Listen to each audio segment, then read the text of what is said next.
Good morning to you all.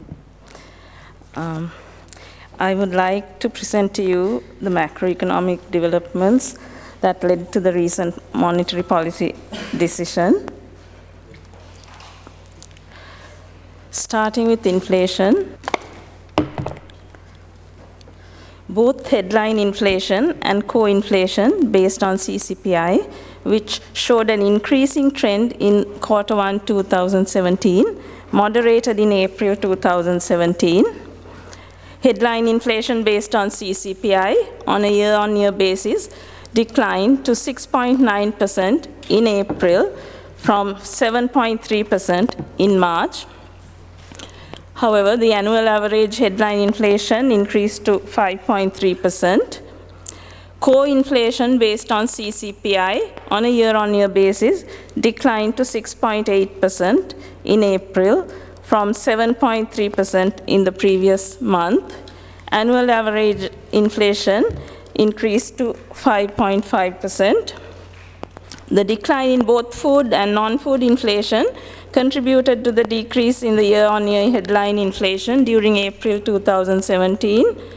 Inflation is expected to decelerate gradually to the desired mid-single-digit levels by end 2017, although there could be some monthly fluctuations. Market interest rates appear to have stabilized at elevated levels. Yields on government securities have declined recently. Broad money growth accelerated to 20% in March 2017 compared to 18% in February and 17.7% in January.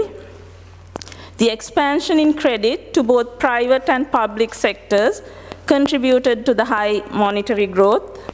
Growth of credit to the private sector declined to 20.4% in March 2017 from 21% in February and 20.9% in January. As per the quarterly survey of commercial bank loans and advances to the private sector, credit disbursed to all major sectors of the economy expanded in the Q1.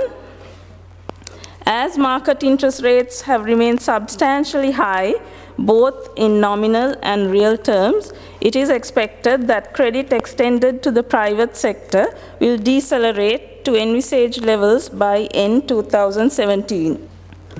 The trade deficit further widened to US $743 million in February 2017. Expenditure on imports increased by 11.9% to US $1,611 million in February, while earnings from exports contracted by 2.7% to US $868 million in February. Tourist arrivals and earnings improved, although there was a moderation in inflows from workers' remittances during the first quarter. Tourist arrivals in April 2017 increased by 17.5% to 160,249. For the period January to April 2017, tourist arrivals increased by 6.1% to 765,202. Earnings from tourism in April 2017 were estimated at US $274.9 million. On a cumulative basis, earnings from tourism for the period January to April 2017 were estimated at US $1,312.8 million.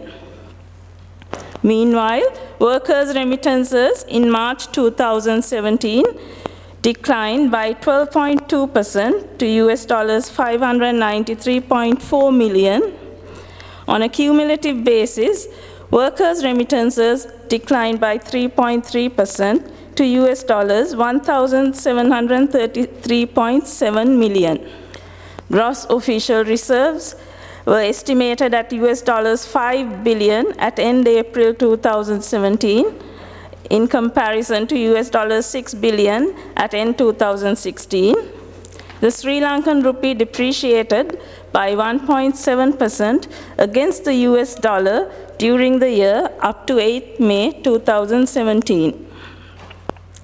The Sri Lankan rupee depreciated by 6.8% against the pound sterling, by 5.6% against the euro, 4.7% against the Japanese yen, and 6.9% against the Indian rupee. The central bank purchased US dollars 147 million on a net basis from the forex market during the year up to 8 May 2017. The government successfully issued its 11th ISB worth US dollars 1.5 billion in May 2017. The ISB was favorably priced at 6.2%. We received orders to the tune of US dollars 11.3 billion. 58% of the ISB allocation was made to US investors. The IMF reached a staff-level agreement with the Sri Lankan authorities on the second review of the IMF-EFF arrangement, and the third tranche is expected in June 2017. In view of these developments, the monetary policy decision number 3 in 2017 was to keep the policy rates unchanged. Therefore, the standing deposit facility rate is 7.25%, the standing lending facility rate is 8.75%, and the statutory reserve ratio remains at 7.50%. Thank you.